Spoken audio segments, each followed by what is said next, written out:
ఈ మధ్య కాలంలో కొంత వాటిని టెస్ట్ చేయడం కూడా జరిగిందన్నారు. సో వాటికి సంబంధించి ఎట్లా ఉన్నాయి ఫలితాలు, ఎట్లా ఉన్నాయి వాటికి? అంటే గతానితో పోలిస్తే నేలలో ఎట్లాంటి స్వభావం? సార్ నమస్తే సార్. గతానికి ఇప్పటికి వచ్చేసరికి మొదట్లో ఇప్పుడు సార్ వాళ్ళు కూడా చెప్పారు హెల్త్ ఇష్యూస్ అని. ఇవాళ ప్రకృతి వ్యవసాయం అంటే మెటల్స్ అన్ని పైన పేరుకొని పోయి ఆ, అవి బాడీలోకి వెళ్ళిపోయి రకరకాల ప్రాబ్లమ్స్ వస్తున్నాయి. అలాగే నేను స్టార్ట్ చేశాను. నాకే చిన్న ప్రాబ్లం వచ్చి నేను ప్రకృతి వ్యవసాయం స్టార్ట్ చేశా. ఫస్ట్ ఏంటంటే ప్రతి ఒక్క రైతు కూడా ఒక ఎకరంలో ఒక వర్షం పడింది అనుకోండి, మట్టి అనేది అంతా అంటే మైక్రో న్యూట్రియన్స్ అంతా కూడా పై లేయర్ లోనే ఉంటాయి.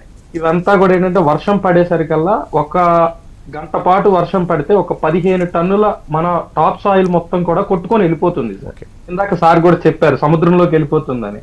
ఇది అంతా ఎందుకు వెళ్ళిపోతుంది? మన భూమి మీద ఎటువంటి మొక్క కూడా బతకనీకోకుండా కలుపు మందులని ఇలాంటివన్నీ కొడుతున్నారు. స్టార్టింగ్ లో వచ్చేసరికి నా భూమిలో కూడా వర్షం పడింది అంటే ఎండ్ ఆఫ్ అంటే 6 ఎకరాల ల్యాండ్ లో వాటర్ అంతా బయటకు వెళ్ళిపోతా ఉండేది.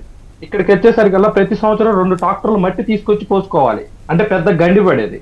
దీనికి ఎలా ఏంటి అని చెప్పి సుభాష్ పాలేకర్ గారి మీటింగ్ అటెండ్ అయ్యి కొన్ని రైతు నేస్తం ఫౌండేషన్ ఇలాగ ఆర్వైఎస్ఎస్ వీళ్ళిచ్చిన సూచనల మేరకన్నీ కూడా పచ్చిరొట్ట ఎరువులు వేసి, అంటే పచ్చిరొట్ట ఎరువులు అంటే అందరూ ఏంటంటే వేసేసి వాటిని దమ్ము చేసేసి మళ్ళీ పంట పెడతారు. దీనివల్ల ఏంటంటే గ్లోబల్ వార్మింగ్ అంటే చెడు వాయువులు, విషపు వాయువులన్నీ కూడా పైకి కలిసి చాలా పొరలు డ్యామేజ్ అయ్యి మనకు కూడా ఇబ్బంది జరుగుతుంది. దీనికంతా కూడా ఏంటంటే ఏ రకం వేయాలి ఏంటి అనేది చేసుకుంటా. అంటే నేను కూడా ఫస్ట్ నుంచి నేను 9 సంవత్సరాల నుంచి చేస్తున్నాను.